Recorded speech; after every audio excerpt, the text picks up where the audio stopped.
Okay, I turned this off last night because I didn't want to stay up and babysit it and put a lid on it. I brought it back up to temp this morning and you can see that the fat has rendered such that all of the pieces are covered. It's still bubbling away. Hopefully it won't be too much longer before this is done. I think if I had this to do over, I would do all the cutting up the fat one day and start my rendering when I get up the next morning, because it does take some time.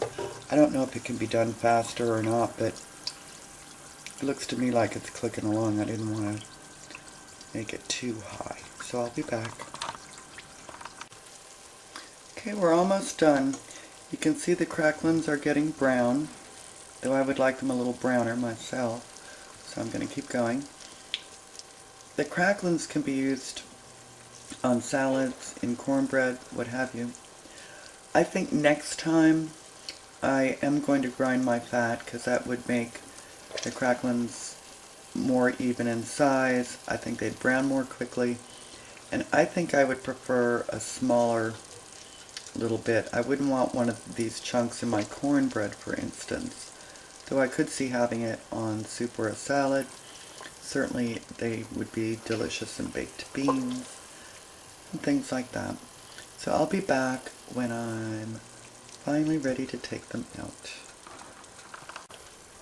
By the way, it's not just the color that lets you know that they're becoming done, but the bubble action is also slowing down, which shows that most of the moisture and lard has been rendered out of it. Okay, I am going to call these done. I'm going to strain the crispy bits onto some paper towels. Some of the bigger ones I still don't think are crispy enough, but I don't want to risk burning the smaller ones. And as I'm doing this, I'm going to add some salt while they're still hot. And once all these are out, then it'll be time to ladle and strain the lard, which is, after all, the main reason why we're doing this. If I haven't already mentioned it, the lard can be used for making biscuits. It can be used for making pie crusts, for cooking, sautéing, any place that you would use fat or oil, you can use lard. And it really is much healthier than Crisco. We've been brainwashed to think that lard is a bad thing. Crisco, in my opinion, is a bad thing. Do I have Crisco for my long-term storage? Yes, I do, because it lasts forever. And that right there kind of tells you something. But in my day-to-day, I really do prefer lard. And since we had this whole hog that we had butchered anyway, I wasn't about to let him throw the fat away. I knew that we would use it either making deer sausage or, in this case, lard. I also didn't let him throw away things like the feet and the tails. I have to admit I've never done anything with them in my life, but there's got to be good meat on them. And I know that tails, a lot of people fight over. Those who have had them really love them. So I guess I'll be trying something with them. Alright, I'll be back when it's time to ladle out the lard. After taking the big bits out, this is what I'm left with. You can see there's still a lot of little pieces on the bottom. I am going to ladle it into this mason jar, and then I have a funnel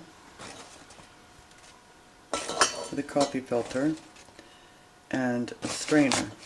The strainer will hopefully get the bigger bits out, and then the coffee filter will help get any finer particles out. Now, I'm using this metal. I was going to use my canning funnel, But then I realized this is probably still very hot and the canning funnel might melt. So I am using a metal funnel. And you can wait a little bit until this is cool, but I'm being impatient. So it's simply a matter of taking a ladle. I don't imagine there'll be too many big bits in the beginning because they're mostly down at the bottom. But if there are any floaters, this will help strain them out.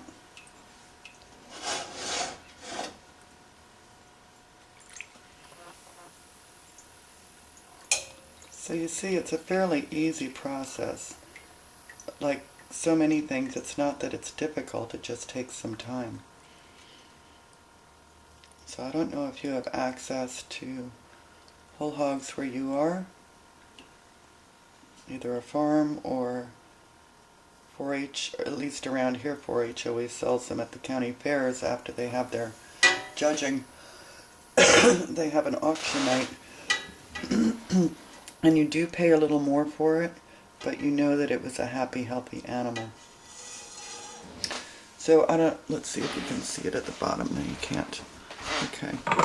At this stage, it's kind of an amber color. I suspect that once it's cooled, it will be white, just like lard you would buy from the store. But I will cool this and come back and confirm it before I end the video. Still not done, but I wanted to say I'm cooling these on my toaster oven before I put them in the fridge. They're very, very hot. And I'm afraid that if I put it directly into the fridge, I may crack the jar. I probably should have heated the jars before I started filling them, but I did not. I'm almost done filling this quart jar, and I think I'll have more than what's going to fit in there. Not sure what I'll put the next in though, because I don't think it's going to fill another pint. Anyway, I'll show you the end result once it's cooled. And I hate to say it, but those crispy bits are really good. Here is the finished cooled lard. If anybody could tell me how long it keeps in the fridge and or whether or not it could be canned, I'd really love it. Also, if you have any suggestions for how I might do it better next time. Take good care, folks.